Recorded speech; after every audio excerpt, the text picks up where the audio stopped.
Assalamualaikum warahmatullahi wabarakatuh. Waalaikumsalam warahmatullahi wabarakatuh. Bismillah walhamdulillah wassalatu wassalamu ala sayyidina Rasulillah sayyidina wa maulana Muhammad ibn Abdullah wa ala alihi wa sahbihi wa mawalah. أما بعد سبحانك لا علم لنا إلا ما علمتنا إنك أنت العليم الحكيم لا حول ولا قوة إلا بالله العلي العظيم.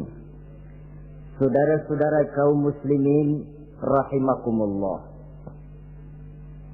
ada 3 perintah Allah yang berangkai dalam Al-Quran yang menurut para ulama tidak diterima yang satu apabila yang lain tidak dikerjakan. Di antaranya ayat aqimus shalah wa atuz zakah. Yang kedua ati'ullaha wa ati'ur rasulah. Dan yang ketiga ayat anishkurli wali walidaika. Perintah ini merupakan perintah yang berangkai. Aqimus shalah wa atuz zakah. Dirikan salat dan bayar zakat. Artinya tidak diterima salatnya orang yang tidak membayar zakat dan tidak diterima zakatnya orang yang tidak mendirikan salat. Perintah ini berangkai pada saat salat dikerjakan, zakat apabila sampai haul dan nisabnya harus dibayarkan. Begitu juga pada ayat ati'ullaha wa ati'ur rasul. Taatlah kamu kepada Allah dan taatlah kamu kepada Rasul. Tidak diterima taat kepada Allah kalau membelakangi Rasul, dan tidak diterima mentaati Rasul kalau tidak mentaati Allah. Keduanya berangkai dan tidak terpisahkan satu dengan lainnya. Taat kepada Allah artinya harus taat juga kepada Rasul. Mengamalkan Quran artinya juga harus dengan mengamalkan sunnah. Oleh karenanya sering diingatkan, usaha memisahkan umat Islam dari Islamnya selalu diawali dengan memisahkan umat Islam dari ulamanya. Dan ini bukan urusan baru. Sejak zaman dahulu, orang-orang yang anti kepada Islam selalu berusaha memisahkan umat Islam dengan Islamnya. Caranya, pertama dipisahkan umat dari ulama. Kalau cara ini berhasil, mereka masuk kepada tingkat yang kedua, ditanamkan keraguan kepada sunnah. Kalau cara ini pun juga mereka berhasil, masuk kepada bagian ketiga yang terpenting, menanamkan keraguan kepada Al-Quranul Karim. Kalau umat sudah meragukan Al-Quranul Karim, maka tidak ada lagi yang bisa diharapkan. Oleh karena itu, ati'ullah dan ati'ur rasul tidak bisa dipisahkan satu sama lain. Apabila kita mengamalkan ajaran Quran, seiring dengan itu kita juga harus menegakkan sunnahnya. Adapun ayat yang ketiga yang merupakan perintah berangkai ini, anishkurli wali walidaika, kata Allah. Hendaklah engkau bersyukur kepadaku dan bersyukur kepada ibu bapakmu. Bersyukur kepada Allah tapi tidak bersyukur kepada ibu bapak tidak diterima. Bersyukur kepada ibu bapak tapi tidak bersyukur kepada Allah juga ditolak. Oleh karenanya keduanya tidak bisa terpisahkan satu sama lain. Orang yang pandai bersyukur kepada Allah, dia harus pandai juga bersyukur kepada ibu dan bapaknya. Bersyukur kepada ibu bapak artinya berbakti kepada kedua orang tua kita. Kalau kita perhatikan, dan inilah pokok yang akan kita bicarakan pada pertemuan ini, soal berbakti kepada ibu dan bapak. Kalau kita perhatikan, kedudukan kedua orang tua dalam Al-Quran itu tinggi sekali. Kita baca misalnya dalam surah Al-Isra ayat 23. Di sana menjelaskan, وَقَضَى رَبُّكَ أَلَّا تَعْبُدُوا إِلَّا إِيَّهُ وَبِالْوَالِدَيْنِ إِحْسَانًا.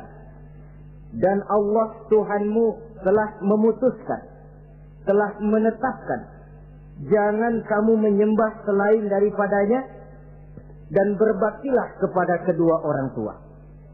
kita perhatikan tartibul kalimat atau tertib urutan kalimat dalam ayat ini.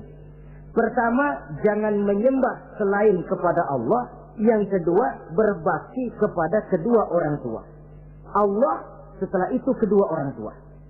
Begitu tinggi kedudukannya sampai dirangkaikan dengan kewajiban menyembah hanya kepada Allah. Sesudah itu apa? Wabil walidaini ihsana, berbakti, berbuat baik kepada ibu dan bapak. Lalu dalam surah An-Nisa ayat 36 kita temukan wa'budullaha wa la tusyriku bihi syai'a wa bil walidaini ihsana. Sembahlah Allah, jangan engkau sekutukan ia dengan sesuatu pun, dan berbuat baiklah kepada kedua orang tuamu. Lagi-lagi di sini perintah bertauhid, perintah menyembah hanya kepada Allah dirangkaikan dengan perintah berbakti kepada kedua orang tua. Dalam kehidupan sehari-hari biasanya perintah penting lahir pertama. Perintah penting kedua lahir pada urutan kedua. Dari segi prioritas kita bisa melihat tingginya kedudukan kedua orang tua kita di dalam kehidupan ini. Lalu orang tua adalah bapak dan ibu. Keduanya mempunyai peranan yang sangat besar sejak lahirnya kita ke alam dunia ini sampai kita meningkat menjadi anak-anak, remaja, dewasa. Bapak misalnya kita lihat sibuk mencari nafkah. Ia pergi pagi, pulang sore, peras keringat, banting tulang. Karena cita dan harapan agar anaknya kelak hidup lebih baik dari dia sekarang ini. Dan untuk itu dia rela peras keringat, banting tulang. Seolah-olah dia berkata, ayahmu biarlah kaki jadi kepala, kepala jadi kaki, asal kau kelak jadi orang. Yang kadang-kadang setelah kita sang anak ini jadi orang, sering lupa kacang akan kulitnya. Sehingga boleh jadi orang lalu berkata, kalau orang tua kaya, anak jadi raja. Kalau orang tua, kalau anak yang kaya, orang tua sering jadi budak. Orang tua kaya, anak jadi raja. Apa yang dia mau jadi kenyataan. Tapi kalau anak yang kaya, kadang-kadang orang tuanya yang jadi budaknya. Lalu di samping sibuk mencari nafkah, bapak juga memberikan perlindungan dalam kehidupan ini. Menjadi simbol wibawa yang pada satu saat kita akan merasakannya kalau dia sudah tidak ada. Begitu barangkali kecenderungan orang, seperti kata Imam Al-Ghazali, kamu baru merasa pentingnya suatu nikmat kalau dia sudah hilang dari diri kamu. Kita baru terasa pentingnya sehat kalau lagi sakit. Baru tahu pentingnya gigi kalau lagi sakit gigi. Baru tahu pentingnya telinga kalau lagi budak. Tetapi pada saat normal, kita menganggap itu sesuatu yang biasa. Bukankah keberadaan seorang bapak dalam hidup ini, di samping dia pelindung, juga menjadi simbol wibawa dalam kehidupan di masyarakat? Orang sering berkata, gue bukan takut sama lo, gue segan sama orang tua lo. Masih ada yang disegani, masih ada yang dihormati. Pantas saja kalau kita ambil dari sejarah, ketika baginda Rasul ditinggal wafat oleh Khadijah, oleh pamannya Abu Thalib, gangguan kafir Quraisy makin meningkat. Kenapa? Kemarin-marin mereka mau menghadang Nabi, mau menghantam Nabi, masih mandang Khadijah binti Khuwailid, seorang bekas janda bangsawan. Mereka masih memandang Abu Thalib, orang tua yang disegani. Sekarang dua-duanya sudah tidak ada, apalagi yang mau disegani, hantam saja sudah Muhammad. Itu pun dirasakan oleh pribadi Nabi kita.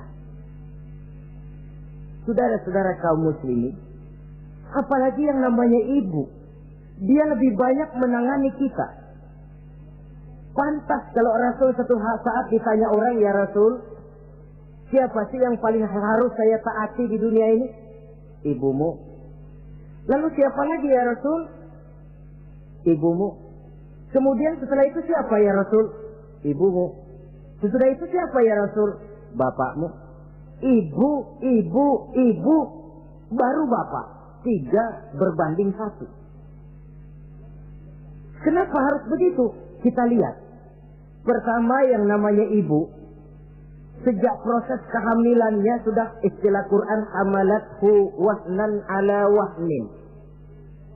dia mengandung kita dalam keberatan yang bertumpuk di atas keberatan, berat kuadrat. Bahkan sebelum itu, sejak ngidam anaknya, ibu kita itu sudah kita siksa. Yang kepengen dimakan, yang bukan-bukan, muntah nggak karu-karuan, keinginan yang tidak musim, sampai ketika terjadi proses kehamilan, dari hari ke hari hamilnya makin lama makin berat, makin lama makin besar, kemana-mana dibawa, belum pernah ditaruh. Ini berat mau ke pasar, taruh dulu sebentar, tidak. Itu ya saudara, orang hamil itu ya, saya sendiri alhamdulillah belum pernah hamil. Tapi kalau kira-kira 2 kilo itu ada itu. Umpama pengen ngerasain, cari kelapa yang beratnya kira-kira 2 kilo, jantung di perut kemana-mana bawa. Apa enak kayak begitu itu? Kehamilannya makin lama makin besar, makin lama makin besar. Tidurnya pun sudah serba sulit dan serba salah.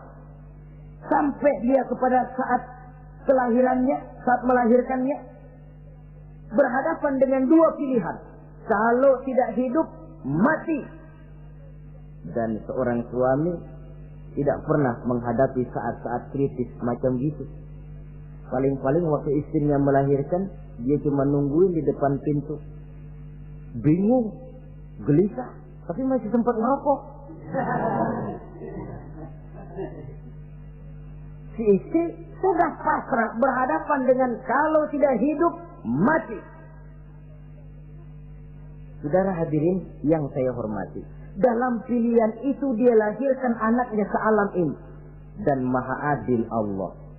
Andai kata pun seorang perempuan kalah dalam perjuangan ketika melahirkan anaknya, dia meninggal, dia mendapat pahala seperti orang yang mati syahid.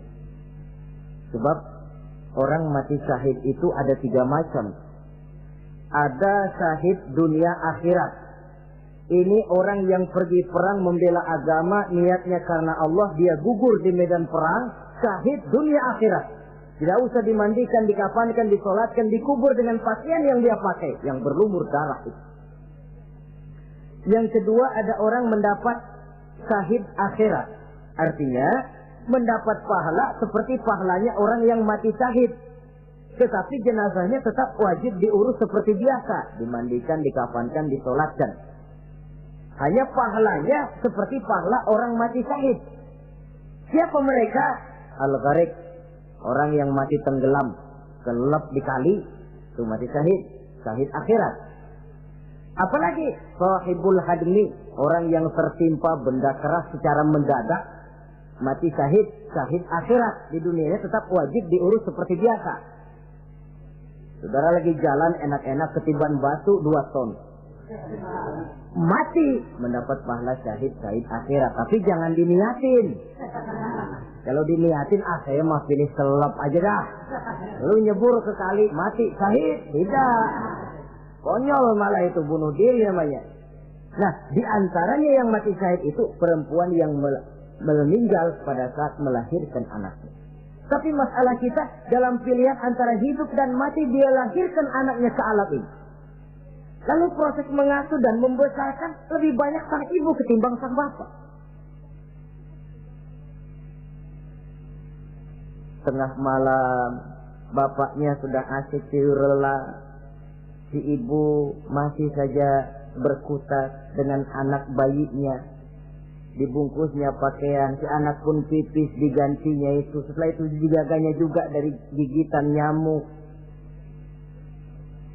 Sehingga pepatah bilang kasih ibu sepanjang jalan, kasih anak sepanjang galah.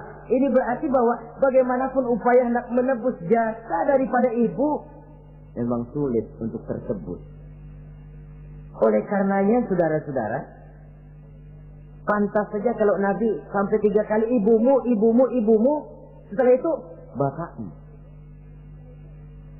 Nah, oleh karenanya apa sebenarnya kewajiban seorang anak kepada kedua orang tuanya? Dengan kata lain, bagaimana kita berusaha untuk berbakti kepada ibu bapak ini? Di dalam kitab Tanbihul Ghafilin ada dijelaskan, lil walidi 'alal waladi asharatu huquqin. Orang tua mempunyai 10 hak terhadap anaknya. Dengan kata lain, kewajiban anak kepada orang tuanya ada 10. Pertama, at-ta'am in ihtaja. Memberikan kedua orang tua makan kalau dia keduanya memerlukan makanan. Malah yang lebih ideal dia usahakan agar makanan yang diberikan kepada kedua orang tuanya lebih baik dari yang dia makan sendiri. Kita kadang-kadang beli juga kue, buahan, tapi kita sortir dulu. Di rambutan yang kontes-kontes kasih babak sono. Saudara hadirin yang saya hormati, suatu saat Nabi Musa pernah memohon kepada malaikat Jibril, "Ya Jibril, tolong tunjuki siapa kira-kira teman saya di surga nanti." Lalu Jibril mohon kepada Allah, Allah memberitahu Jibril kasih tahu Musa, temannya di surga nanti tukang daging di pasar, jualannya di pojok parasnya begini-begini, semin. Nabi Musa ingin tahu apa keistimewaan tukang daging ini kok akan jadi teman saya di surga nanti. Dia samperin, "Assalamualaikum." "Waalaikumsalam." Lalu kenalan. Setelah datang waktu pulang, Nabi Musa ikut ke rumah tukang daging ini. Diambil daging. Sampai di rumahnya, itu daging dia rebus. Dia rebus, matang, dia hidangkan kepada ibunya yang sudah tua renta. Disuapinya ibunya. "Tiap hari kamu kerjakan ini?" "Tiap hari," kata si anak tadi. "Saya beri makan kedua orang tua ibu saya yang sudah tua renta itu." Si ibu setelah disuapin oleh anaknya berdoa, "Allahumma ja'al ibni jalisa Musa fil jannah." Ya Allah, jadikanlah anak saya ini teman Nabi Musa di surga nanti. Amalan si anak cuma nyuapi ibunya, tapi doa ibunya itu yang dijawab dan diterima oleh Allah. Si ibu berdoa, "Ya Allah, anak saya ini jadikan teman Nabi Musa di surga nanti." Allah kabulkan doa ibu yang tiap hari disuapi diberikan makan oleh anaknya. Jadi taruhlah kita sebagai anak ini, ibadah kita barangkali menyebabkan doa kita belum begitu diterima oleh Allah. Permohonan kita barangkali masih nyangkut di langit. Tapi jikalau kita bisa menyenangkan hati ibu bapak kita yang mendoakan kita, insya Allah makbul. Sebab orang tua itu doanya makbul, sumpahnya juga manjur. Kalau ibu sudah berkata, "Nak, air mata yang tertumpah terurai untuk mengasuh dan membesarkanmu, nak. Air susu ibu yang kau minum sampai kau tumbuh menjadi dewasa semacam ini, seluruh cucuran keringat dan jerih payah ibu rela, nak. Mudah-mudahan kau jadi orang berguna. Insya Allah hidup ada berkahnya." Tapi kalau hati orang tua sudah masghul, apalagi sampai keluar sumpahnya, banyak legenda-legenda, entah itu yang namanya si maling kundang, anak durhako, entah itu riwayat-riwayat lain yang menjelaskan bahwa tidak ada keberkahan yang bisa tegak tanpa doa dari ibu dan bapak. Saudara-saudara kaum muslimin yang saya hormati, memberikan makan kepada kedua orang tua. Sekarang kalau kedua orang tua mampu bagaimana? Tidak jadi soal. Tidak jadi soal orang tua mampu atau tidak kita memberikan, mengirimkan makanan. Apalagi kalau orang tua kita sudah lanjut usianya, iyalah kalau umur 40-50 tahun masih bisa makan sendiri. Tapi pada saat saudara yang berbahagia dikaruniai orang tua berumur panjang, 70, 80, 90 tahun, sesuai dengan janji Allah, "Wa man nu'ammirhu nunakkishu fil khalqi." Siapa yang kami panjangkan umurnya, kami kurangi bentuk kejadiannya. Artinya berkurang nikmat Allah itu. Panjang umur, nikmat berkurang. Artinya mata sudah lamur, pikiran sudah rada pikun. Nunakkishu fil khalqi. Berkurang kejadian asalnya itu. Kesempurnaannya sudah tidak ada lagi. Mengurus orang tua macam begitu memang kalau nurutin pegelnya ya makan nasi. Kadang-kadang karena pikun pagi-pagi pengen kita beli es puket. Makan. Lagi zaman susah tukang bubur kepengen makan bubur. Tapi di situ ujian. Begitulah dahulu orang tua kita melayani kita dikala kita belum masih merah, belum bisa berbuat apa-apa, belum punya pilihan. Tapi mereka sabar, mereka ikhlas. Tidak sabarkah kita? Tidak ikhlaskah kita di hari tua mereka? Kita mengasuh dan melayani mereka. Kadang-kadang karena rewel, anak ketelepasan omong. Udah tua, rewel aja. Hancur hatinya. Dalam keadaan tidak berdaya, mendapat kata yang tidak enak lagi dari anak-anaknya. Saudara hadirin yang saya hormati, jadi soal orang tua mampu atau tidak memberi makan, itu bukan soal, tapi kewajiban anak memberikan makan kepada kedua orang tuanya. Ini kewajiban yang pertama. Kewajiban yang kedua, al-khidmatu in ihtaja. Al-khidmah artinya berbakti kepada ibu dan bapak. Satu hari ketika kumpul dengan para sahabat, Nabi pernah berpesan kepada Sayyidina Umar bin Khattab radhiyallahu anhu. Umar, saya ya Rasul, nanti kalau kamu sempat datang ke kota Madinah, Umar, cari anak muda yang bernama Uwais Al-Qarni dan kau minta didoakan olehnya. Sayyidina Umar heran. Ini yang menyuruh Rasul. Padahal Rasul doanya mustajab. Dan lagian masih banyak orang-orang tua. Kenapa kalau datang ke Madinah suruh cari anak muda namanya Uwais Qarni dan minta didoakan olehnya? Apa keistimewaan Uwais Al-Qarni ini? Jadi ini pun juga alasan kata Nabi, aksiru minan nas bidu'ail khair fa innaka la tadri min ayyi fahin yuqbal. Banyak-banyaklah kamu minta doa kebaikan dari orang lain, sebab kamu tidak tahu dari mulut yang mana doa diterima Allah. Menurut kita barangkali orangnya kere, nggak ada potongan, tapi kalau doanya diterima Allah, siapa yang sanggup menghalangi? Ada orang bilang, enakan doa sendiri langsung mantap, tidak jelek. Tapi minta didoakan orang lain pun tidak salah. Saudara-saudara yang saya hormati, kadang-kadang tukang minta-minta pengemis datang ke rumah. Kita kasih 100 rupiah, lalu keluar doanya kan, mudah-mudahan rezekinya bapak lancar dan segala macam. Ada orang yang nggak sabar, dia bilang, Allah kenapa saya kamu doain dirimu sendiri aja dah, supaya besok jangan jadi pengemis lagi. Secara logika mungkin, secara logika. Tapi agama bukan cuma logika. Siapa tahu dan siapa yang bisa menghalangi kalau doa dari mulut tukang pengemis itu yang diterima Allah? Tidak seorang pun yang tahu. Nah, Sayyidina Umar heran, apa sih keistimewaan Uwais Al-Qarni ini? Ketika beliau ke Madinah diselidiki, apa keistimewaan si Uwais ini? Masih muda, tapi saya oleh Nabi disuruh temuin dan minta didoakan olehnya. Nah, jadi dalam pandangan Allah itu ya nggak ngurus tuanya. Yang afdal itu yang tua dan banyak ibadahnya, dekat dengan Allah. Tapi kalau tuanya cuma kejemur, ya mending-mending yang muda dan banyak ibadahnya. Uwais Al-Qarni ini contoh. Apa ibadah Uwais Al-Qarni? Ternyata dia seorang anak yang sangat berbakti kepada ibunya. Ayahnya sudah meninggal. Dia pernah menggendong ibunya dari Madinah ke Mekah cuma untuk bikin haji dan untuk bertemu dengan Rasul. Sayang, tidak sempat bertemu dengan Rasul.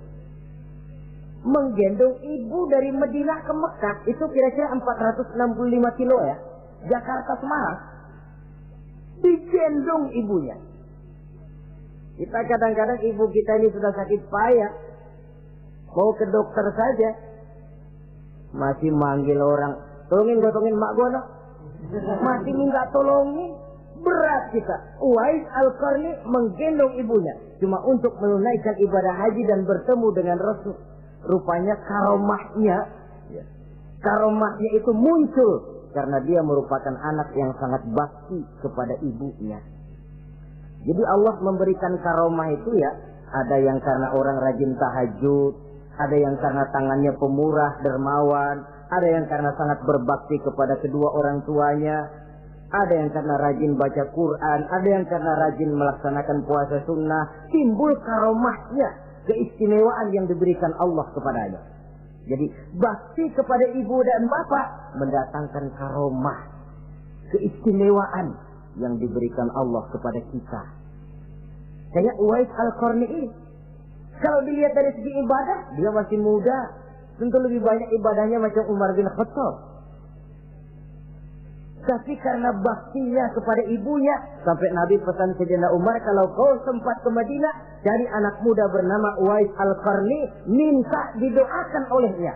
Artinya doanya dikabul oleh Allah Subhanahu wa Ta'ala. Saudara-saudara kaum muslimin yang berbahagia, kewajiban yang ketiga, al-ijabatu in da'a, menjawab, memenuhi panggilan orang tua apabila keduanya memanggilmu. Menjawab panggilan kedua orang tua. Dan cara menjawab ini pun Al-Quran memberikan tuntunan etiknya. Wala taqul lahuma uffin. Jangan kepada kedua orang tuamu ngomong uff. Uff, hus, oi. Itu dianggap kurang etis. Saudara hadirin yang saya muliakan, menjawab panggilan orang tua merupakan kewajiban anak dan merupakan hak dari orang tuanya. Dia berhak untuk dijawab panggilannya dan anak berkewajiban untuk menjawab panggilan orang tuanya. Mari kita ikuti satu riwayat bahwa ada seorang anak muda yang soleh, tekun melaksanakan ibadah, namanya Jurayj. Satu hari Jurayj ini sedang sholat sunnah. Ketika dia sedang sholat itu, ibunya manggil, Jurayj, kan? Jurayj, sini sebentar. Ibunya rupanya tidak tahu kalau Jurayj sedang sholat. Mendengar panggilan ibunya, Jurayj bimbang dalam hati. Allahumma ummi am sholati. Ya Allah, sembahyang saya terusin atau panggilan ibu yang saya jawab? Saya sholat sunnah, tapi menjawab panggilan ibu wajib. Mana ini? Bimbang. Dia, ibunya manggil lagi, Jurayj ta'ali, Jurayj sini. Makin bimbang. Allahumma ummi am sholati. Ya Allah, yang mana? Sholat terus atau menjawab panggilan ibu? Rupanya dia pilih sholat terus, saudara-saudara. Dia tidak jawab panggilan ibunya. Karena panggilannya tidak dijawab ini, mangkel rupanya hati sang ibu. Ya Allah, Jurayj ini, saya lahirkan dia antara pilihan hidup dan mati. Saya asuh dan saya besarkan dia. Cuma saya panggil tidak mau menjawab, sakit hati saya. Keluar katanya, ya Allah, jangan mati Jurayj sebelum dia bertemu orang jahat. Nah, berlalulah riwayat ini. Hari berganti hari, bertukar minggu pergi, datanglah bulan. Kesolehan anak muda yang bernama Jurayj ini terkenal ke seluruh kampung. Dan biasa, kalau ada orang yang soleh, apalagi dia masih muda, yang usil banyak. Dan yang usil ini selalu berusaha mencari jalan bagaimana menghancurkan Jurayj ini. Saudara hadirin yang saya hormati, akhirnya mereka begini aja. Jurayj kan masih muda, kita goda pakai harta. Tidak mungkin. Jurayj itu bukan orang yang mata duitan, dia tidak akan luluh oleh harta. Kita tawarkan kedudukan, juga tidak bisa. Begini saja, dia kan masih muda tuh. Iya. Umpanin perempuan aja dah. Kirim cewek yang rada kece.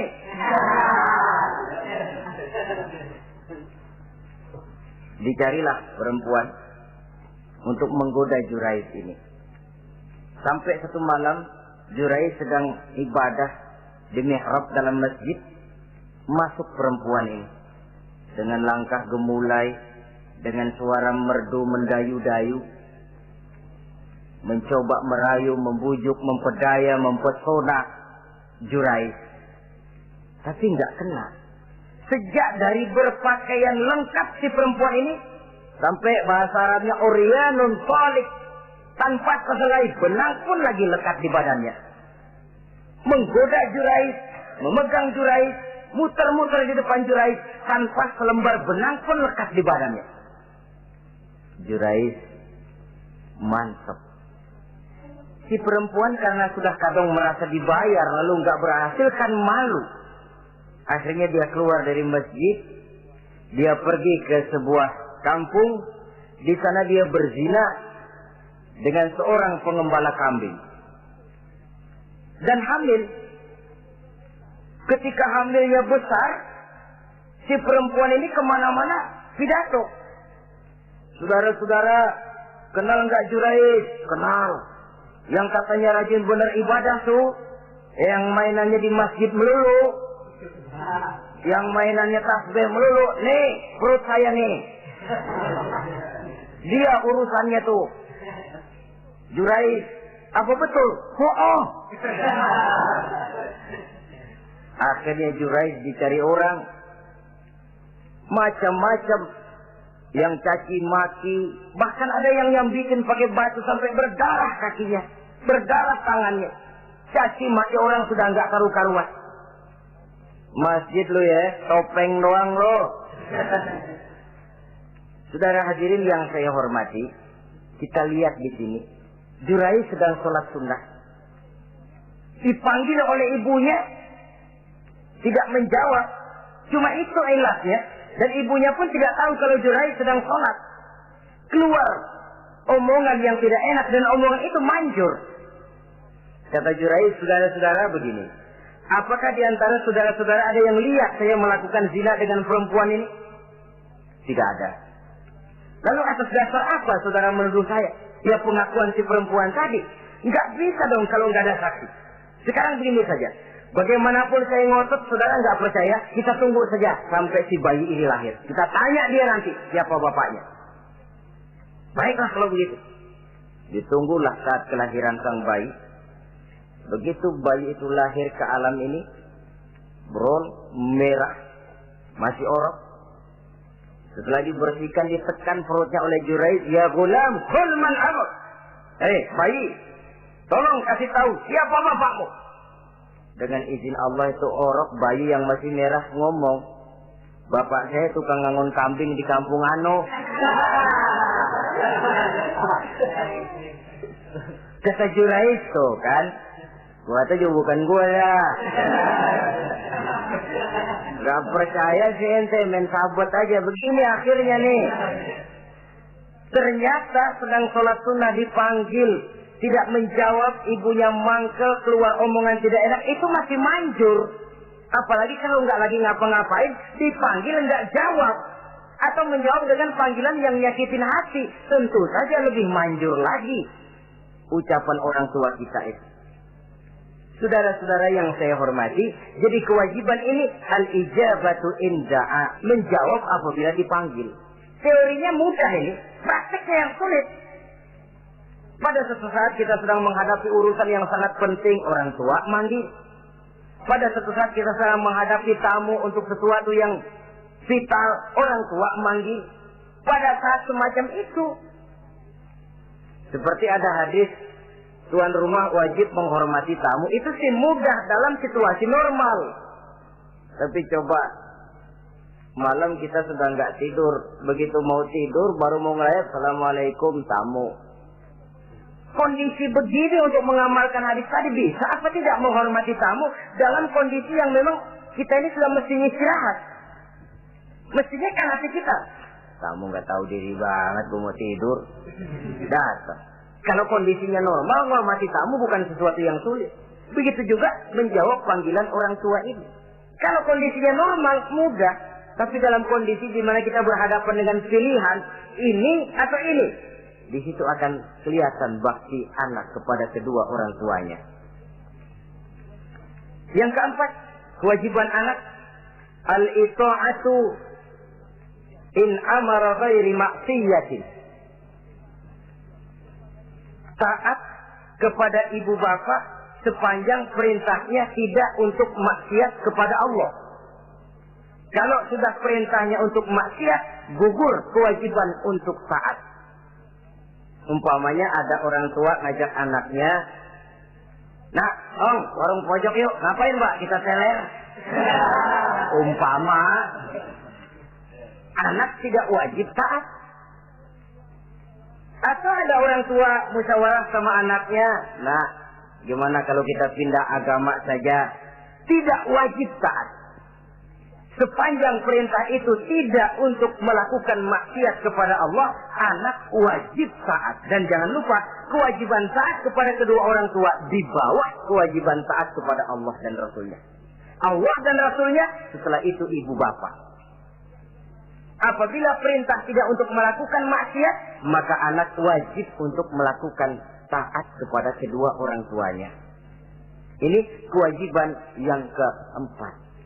Apatah lagi kalau cuma sekedar diperintah ngaji, diperintah sekolah, diperintah melakukan membantu pekerjaan yang ada di rumah. Itu sudah perintah yang di samping bermanfaat buat keluarga, juga menyangkut hari depan kita sendiri sebagai anak. Kadang-kadang memang kita mengukur dari sudut kepentingan kita tanpa melihat jauh ke depan. Misalnya, ada anak pulang sekolah, langsung ambil layangan sama benang berangkat ke lapangan. Orang tua, karena melihat jauh ke depan, anak ini lelahnya belum hilang. Dipanggil, "Nak, pulang nak, jangan main layangan. Sini dulu kau istirahat, makan, sholat, tidur siang nak. Nanti bangun tidur barulah main." Si anak mungkin hatinya ngedumil, "Bapak, orang main layangan aja dilarang." Ini kesan yang timbul. Orang main layangan saja kok dilarang. Padahal larangan ini adalah untuk kemanfaatan dan kemaslahatan si anak itu sendiri. Tapi anak tidak mau mengerti. Yang dia tahu, dia dilarang main layangan. Itu cuma karena pandangannya yang tidak jauh menerawang ke depan. Pepatah bilang, sekejam-kejamnya macan tidak ada yang makan anaknya sendiri.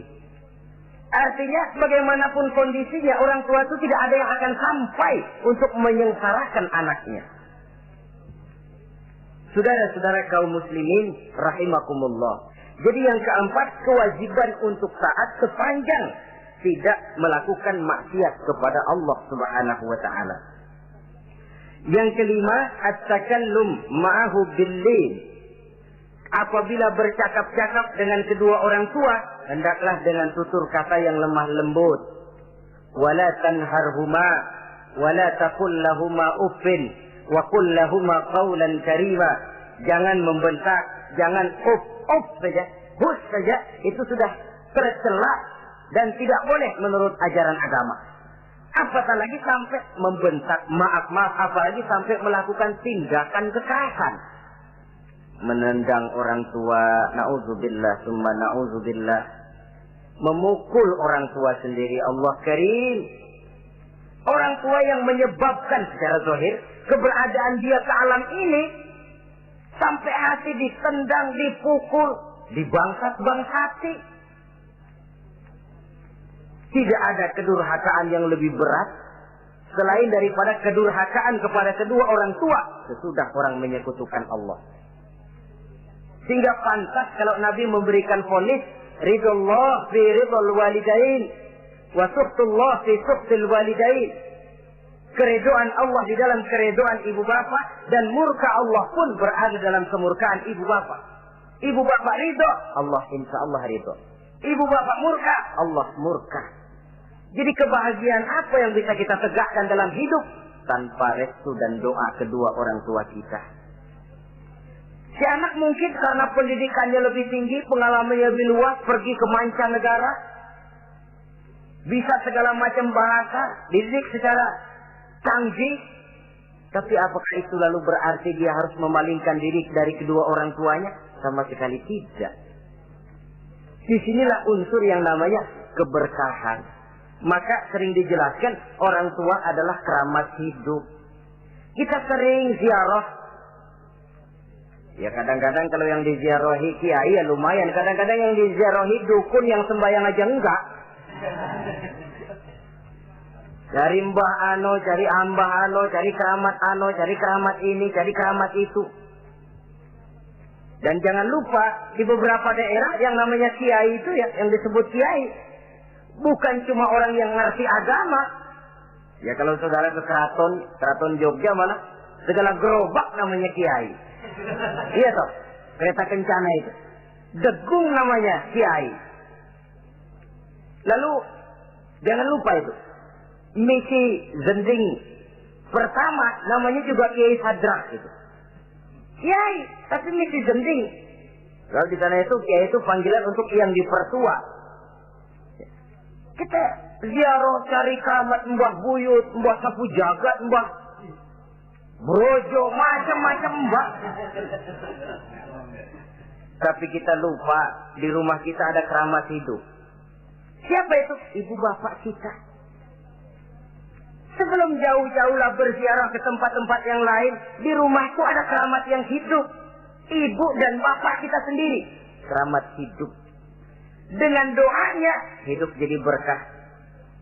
Tapi kalau kita sakiti hatinya, hidup ini lalu jadi sempit, jalan bagai tertutup.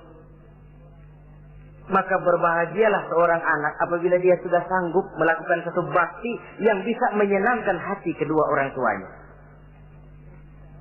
Bercakap-cakap, berbicara dengan lemah lembut. Kadang-kadang di sebagian daerah ya sudah jadi kebiasaan. Manggil orang tuanya pakai elu aja. Bapaknya dianggap CS. Salaman juga main kedet aja. Halo be. Di samsu bapaknya nggak boleh meleng, main buat aja. Dari panggilan saja, saudara hadirin yang saya muliakan, sudah memberikan cermin. Sebab bahasa adalah cermin dari pribadi orang. Kalau kepada orang tua kita sendiri kita memakai bahasa yang kasar, cermin bahwa pribadi kita memang pribadi yang kasar.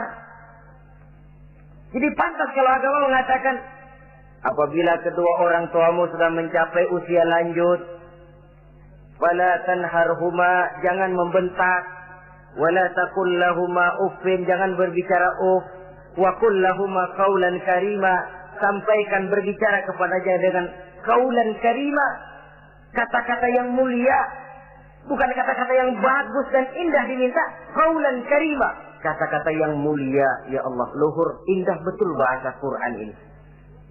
Berbicara kepada kedua orang tua dengan kata-kata yang mulia. Jadi sekedar, itu saja tidak boleh, konon lagi sampai membentak. Termasuk orang tua ini yang mertua. Kalau orang tua kan tiga loh. Orang tua yang menyebabkan kita lahir ke dunia, ibu bapak kita. Orang tua yang mempercayakan anaknya kepada kita, mertua kita. Dan orang tua yang mendidik kita, guru kita. Ketiganya berfungsi orang tua. Kewajiban ini juga berlaku. So, mertua kan cuma sekedar istilah. Pada hakikatnya dia adalah orang tua kita juga. Jangan lalu berbeda karena cuma dia bapaknya istri kita. Sama saja. Kalau kepada orang tua sendiri menghormati, lalu kepada mertua kita kurang begitu perlu, itu sudah satu sikap yang tidak adil. Tentu itu akan menyakiti hati istri. Atau kalau dia istri, akan menyakiti hati suami. Berkata dengan kata-kata yang mulia. Saudara-saudara, yang keenam, in ihtaja ilal kiswah kasahu in qadar 'alaiha. Kalau dia perlu pakaian, berikan pakaian walaupun dia sendiri mampu membeli. Nah, antarin bapak beli kacamata yuk. Ayo pak. Sudah sampai di toko kacamata, bayar oleh anaknya. Walaupun si bapak punya duit dan si bapak yang ngajak beli, kewajiban anak, bayarin. Jangan mentang-mentang bapaknya cuma minta dianterin, benar-benar nganterin. Bapaknya ngeluarin dompet cuek aja. Mana ada kembalinya pak? Wah, kembalinya ditarik. Ya kalau anak belum punya penghasilan ya wajar. Yang kita maksud di sini, anak sudah mandiri dan punya penghasilan yang memadai, bahkan mencukupi untuk membantu orang tuanya. Saudara hadirin yang saya muliakan, dan ini juga kalau memang bisa, seharusnya orang tua kita pakaikan yang lebih baik dari yang kita pakai sendiri kalau bisa. Sebab nantinya sikap kita kepada orang tua kita itu akan jadi bahan bibir di masyarakat. Ya, dia enak-enakan orang tuanya begitu aja ya. Mungkin di depan kita orang tidak bicara, tapi di belakang kita. Kok tegel ya? Kok sampai hati ya? Dia enak-enakan berdiri di Menara Gading, tapi orang tuanya tiap hari kerja begitu berat. Saudara hadirin yang saya hormati, sekali lagi, di depan kita orang mungkin tidak berani bicara, tapi di belakang itu akan jadi buah bibir. Ini dari segi kita memelihara muru'ah. Yang ketujuh, al-masyu khalfuhu. Kalau jalan, mengiring. Artinya, di belakang orang tuanya. Ini adabnya. Adab berjalan. Saudara yang saya hormati, ini yang dicontohkan oleh baginda Rasul. Jika berjalan dengan orang-orang tua, beliau belakangan. Kenapa? Ini merupakan simbol penghormatan kita kepada orang yang lebih tua daripada kita. Tidak mentang-mentang karena pendidikan lebih tinggi, merasa dirinya lebih tahu, lebih pengalaman, selonong boy. Orang tua tahu apa sih? Ngir. Waduh, hebat. Saudara hadirin yang saya hormati, al-masyu khalfuhu. Berjalan di belakangnya. Begitu juga untuk mengemukakan pendapat. Kalau suatu saat orang tua mengajak musyawarah, dengarkan dulu omongannya, tangkap seluruhnya. Kalau kita merasa bahwa itu salah, jangan lalu dipotong. Salah Pak, jangan begitu, Bapak kolot sih. Salah, jangan. Sebab itu akan menyakiti hatinya. Kalau hatinya terluka, itu sudah merupakan suatu dosa, melukai hati kedua orang tua. Kalau kau dianggap kita diminta mengemukakan pendapat, kemukakan pendapat itu. Kalau menurut saya sih begini. Dan itu memang orang tua yang bijaksana. Dia juga tidak cuma memaksakan pendapatnya, tapi juga minta pendapat dari si anak. Ada timbal balik. Sistemnya komunikasi keseimbangan. Inilah makna ucapan Nabi, bukan termasuk golonganku, kata Nabi. Orang tua yang tidak sayang kepada anak muda dan orang muda yang tidak menghormati orang tua. Bukan golonganku. Jadi seimbang tuh. Yang tua sayang yang muda hormat yang tua. Tapi yang tua jangan minta dihormati. Ini kewajiban orang muda, hormati. Kewajiban yang tua apa? Sayangi yang muda. Jangan mentang-mentang yang muda harus menghormati yang tua. Lalu yang tua minta dihormati, gila hormat. Gua kan tuaan lo, kalau salaman sama gue cium tangan ya. Pokoknya kalau lo nggak nanya, gua nggak nanya. Mentang-mentang tua lalu pasang tarik. Tidak, malah kalau menurut tradisi Islam ya, tradisi Islam saya katakan, Nabi itu siapapun yang beliau temui, beliau yang pertama kali memberi salam. Sebab bila dua orang muslim ketemu, yang terbaik adalah yang pertama ngasih salam.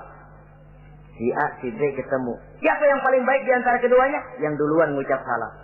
Jadi berebut ngucap salam. Kita zaman sekarang kadang-kadang kita sudah assalamualaikum, yang nyautin kayak sirawan. Mukanya pakai ditekuk. Kita sudah yang muda mau menghormati, yang tua malah gila hormat.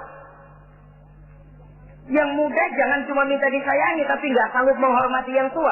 Sistem keseimbangan. Yang tua sayang yang muda hormat kepada yang tua. Kalau ini terwujud, nikmat kehidupan bermasyarakat ini. Kadang-kadang kan pincang, yang tua nggak sayang sama yang muda. Ada bakat-bakat terpendam yang mau maju dianggap saingan. Kalau yang begini maju rusak gua nih. Lalu diseken. Lalu yang muda pun karena merasa pendidikan lebih tinggi, pandangan lebih luas, nyelongcong jadinya. Kurang ajar sama yang tua. Timbul gap, timbul misunderstanding, salah pengertian. Kalau sudah begitu, kesatuan dan persatuan sulit diwujudkan. Maka usaha pun lalu tidak seperti yang seharusnya.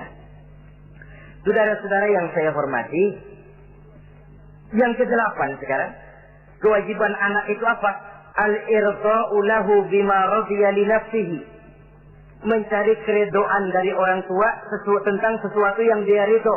Artinya, orang tua kita senang apa? Kita berusaha senang itu. Mengukur orang tua itu dengan diri. Ukurannya diri. Yang orang tua kita senang, kita berupaya senang. Orang tua kita senang ngaji, berusaha kita untuk senang hadir di majelis taklim. Orang tua kita senang baca Quran, kita juga berupaya senang baca Quran. Sebab yang paling membesarkan hati orang tua sesungguhnya tidak lain kalau dia melihat anaknya ini sesuai dengan yang dia harapkan. Oh, kalau sudah begitu orang tua itu cucuran keringatnya, peras keringat banting tulangnya, jibakunya, rasanya hilang capeknya. Kebahagiaan orang tua tidak cuma kalau anaknya jadi kaya lalu mengantarkan makan, minum, buahan, peralatan yang serba lengkap, tidak. Lebih dari sekedar itu orang tua berharap dia bisa menerima pensiunan pahala dari meninggalkan anak yang soleh.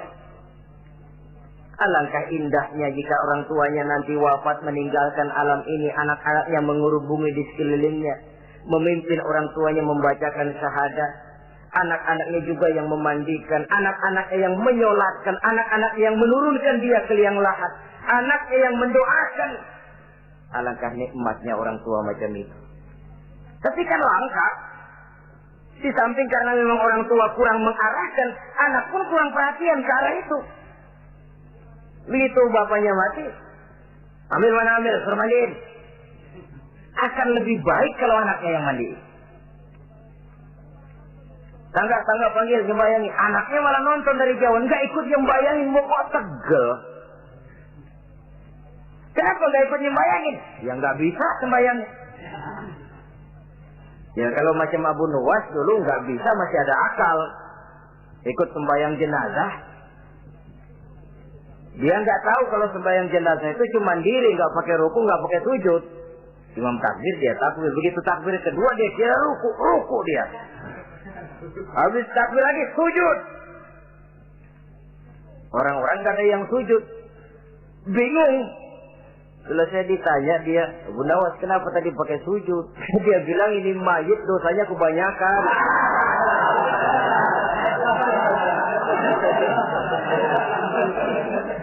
Jadi kalau nggak pakai sujud dosanya nggak diterima katanya.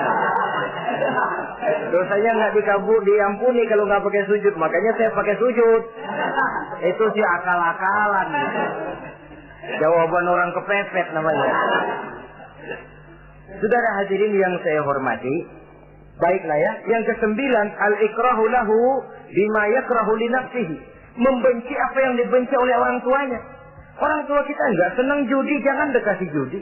Orang tua kita enggak suka minuman keras, jangan cekek botol. Orang tua kita enggak senang kalau kita pulang sampai pagi misalnya, jangan pulang pagi.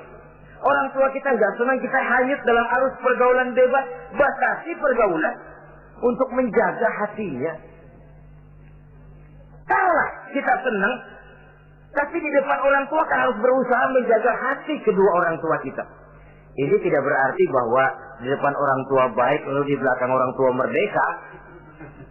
Kalau di depan orang tua mah kalem, begitu orang tua hilang merdeka. Lalu berbuat semau-maunya, tentu tidak. Lalu yang ke-10, ad-du'a lahu bil maghfirah kullama da'a li nafsihi. Mendoakan kedua orang tuanya tiap kali dia mendoakan dirinya. Ya, kewajiban anak tidak lupa tiap kali berdoa untuk dirinya. Orang tuanya disertakan. Rabbighfirli wa li walidayya. Ampuni saya dan ampuni dosa ibu bapak saya. Pak, itu kalau orang tua masih hidup, ya. Sekarang kalau orang tua sudah meninggal, bagaimana berbaktinya? Gampang. Pertama, antasila akrabaihima. Bersilaturahmi dengan kerabat yang ditinggalkan oleh orang tuanya. Jadi jangan setelah orang tua mati lalu kehabisan obor. Orang tuanya kita senang, anaknya kita benci. Sama aja ngebenciin orang tuanya. Kan sering kejadian begitu. Zaman orang tuanya masih hidup, kawan medok, kawan lengket, orang tuanya udah mati, turunannya malah dimusuhin. Itu juga nyakitin orang yang sudah meninggal. Bersilaturahmi dengan kerabat yang ditinggalkan. Yang kedua, kalau orang tua sudah meninggal, cara berbuat baiknya bagaimana? Antastaghfirulahuma wa tad'u lahuma. Mohon ampun dan mendoakan keduanya. Itulah jadi orang soleh nikmatnya. Sudah mati pun orang kita masih kebagian doa. Orang soleh kemana-mana didoakan orang. Dia lagi tidur, ada yang sembahyang. Dalam tahiyat dia baca, Assalamu alaina wa ala ibadillahi sholihin. Ya Allah, berikan keselamatan kepada kami dan kepada hamba-hambamu yang soleh. Ini orang yang soleh, semua orang soleh kebagian doa itu. Walaupun dia lagi tidur, tidurnya didoakan orang. Dia sudah mati, kuburnya diziarahi orang, dibacakan doa. Lain kalau bajingan, liwat di kuburannya orang serem. Bajingan kemarin mati dipendam di sono. Lu jangan lewat sono, lu kesurupan. Liwat orang ngeri. Bagaimana lagi mau mendoakan? Yang ketiga, orang tua yang sudah meninggal itu cara berbaktinya wa anta tasaddaqu lahuma. Kalau ada rezeki, bersedekah atas nama keduanya. Pak, 100.000 untuk pembangunan masjid, saya lihat pahalanya untuk almarhum kedua orang tua saya. Insya Allah sampai. Kalau tidak sampai, Rasul tidak akan mengajarkan badal haji. Untuk apa? Diajarkan badal haji artinya amalan orang yang masih hidup ada kaitannya dengan orang yang sudah meninggal. Bersedekah atas nama kedua orang tua. Saudara hadirin yang saya muliakan, mudah-mudahan Allah menjadikan kita anak yang bisa berbakti kepada kedua orang tua kita. Amin. Ini sajalah pertemuan kita yang singkat ini. Terima kasih atas segala perhatian dan mohon maaf atas segala kekurangan. Usikum wa nafsi bi taqwallah. Wassalamualaikum warahmatullahi wabarakatuh. Jangan lupa like, share dan subscribe di channel Aji Nengaji.